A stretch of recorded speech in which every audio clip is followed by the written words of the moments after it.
Many of you may be familiar with the movie The Princess Bride. If you're not, it's a love story about two young people, Buttercup and Wesley. And Wesley goes off to seek his fortune at sea and is lost to the dread pirate Roberts. And Buttercup is despondent because her love is gone. And then the prince, the evil Prince Humperdinck, discovers her in his quest to find a bride. And they become engaged, even though she is still in love with Wesley. And they are reunited briefly, and then they are captured again by the prince, who promises that he will set Wesley free. And she tells the prince that she does not want to marry him. And she begs him to find Wesley for her again. He promises that he will send his fastest ships to go find him and bring him back. But then on the eve of their marriage, she discovers that he did not do that. She defiantly says, "It doesn't matter, my Wesley will come for me. My Wesley will always come for me anyway," she says.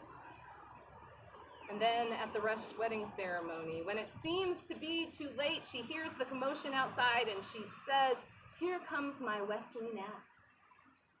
To which Humperdinck retorts, "Your Wesley is dead. I killed him myself."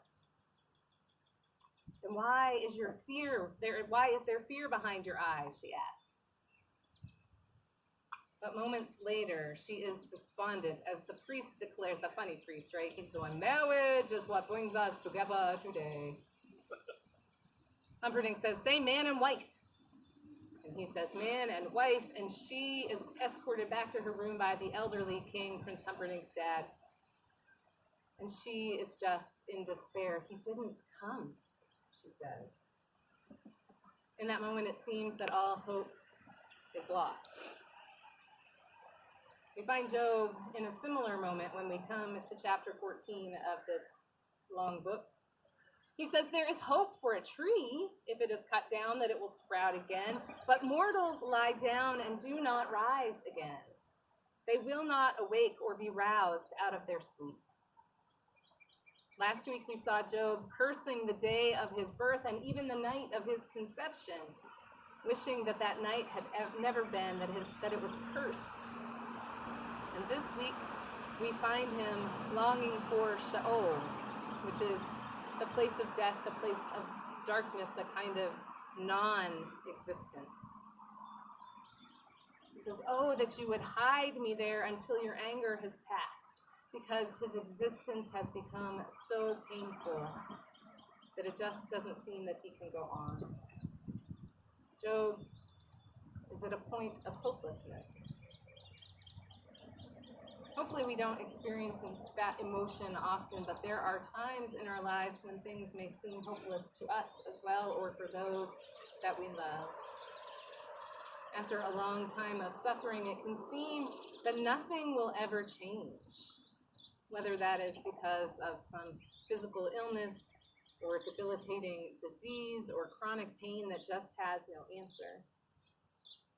Someone in the grips of addiction or in the depths of grief. People who struggle on an ongoing basis with anxiety or with depression. Relationships that are struggling. In these days of COVID-19, even if we aren't suffering, and no one I know in our church has come down with that virus, but it just seems like this unending situation. There is all of this uncertainty still about life when it will truly get back to normal. There is anxiety and uncertainty and all sorts of information out there about what the best practices are for us to follow to protect ourselves, to protect those that we love. There is ongoing worry about the financial fallout, and all sorts of other social and systemic problems have been brought to light in recent days and weeks by injustice and oppression captured and recorded and uploaded from a cell phone. Sometimes it seems like healing and improvement and true and lasting change is a hopeless proposition. We may feel that God is absent, that God can't hear us, that God is refusing to show up when we need God the most. But I remember Buttercup as she sank into that despair and planned to take her own life until she hears Wesley speak. Because though he was delayed, he has in fact arrived to rescue her. And her past experience with him that had caused her to believe that he would come back for her was justified in the end. Even his own death could not keep him from her, though he was only mostly dead, right? He speaks semi-paralyzed from the bed, and he says, "Death cannot stop true love. It can only delay it for a little while." And so too we see with Job, that his past experience of God before all of the pain and the tragedy that has befallen him in recent days, that experience with God leads him to this deep faith that is tenacious and persistent, and even in the moments of his despair, it rises up as hope. Despite all of his trouble, Job has somehow found trust that God will eventually hear him, that God will see him in his despair, that God will ultimately answer.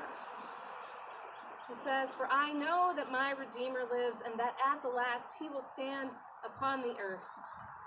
And after my skin has been thus destroyed, then in my flesh I shall see God, whom I shall see on my side, and my eyes shall behold, and not another." No matter how long God is delayed, Job holds on to this trust. He believes and hopes that God will show up, that he will see God face to face. And so Job holds on to that hope even in the middle of the moments of his crying out in lament and despair and questioning.